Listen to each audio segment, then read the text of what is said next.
Hello जैसन देवता वैसन चाचा। तो भैया मान मान के एगो काम हो जाएगा चाहिए हो जाएगा। ठंडा का दिन बा बहुत हो गए बहुत चल गए कुछ लोग बात लेकिन रोल दोनों घर में कम 20,000 बन गया तो पिन नहीं है कोई सा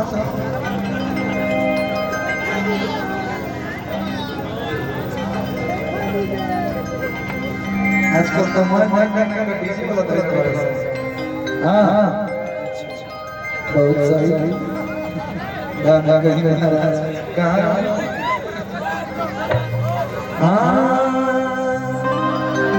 की गुलिया सदल बसैया कहां से होके की से बगावो दोस्त हमारा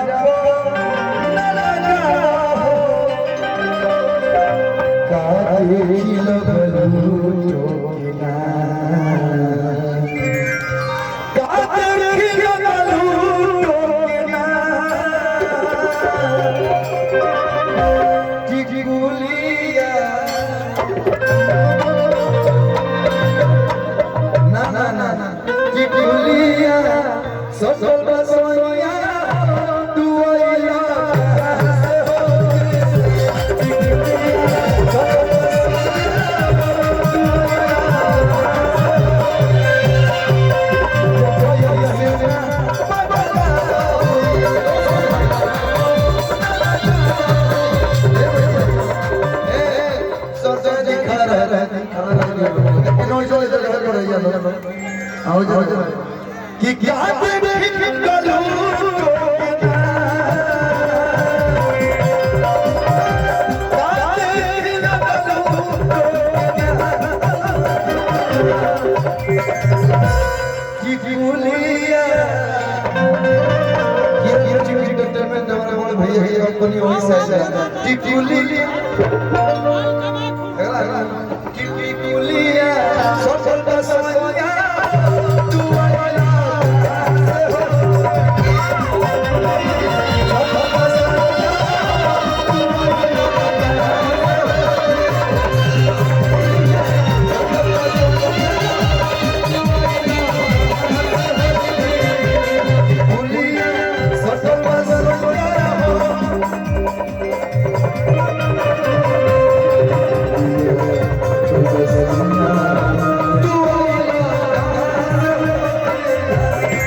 मजा आ जीवन दिया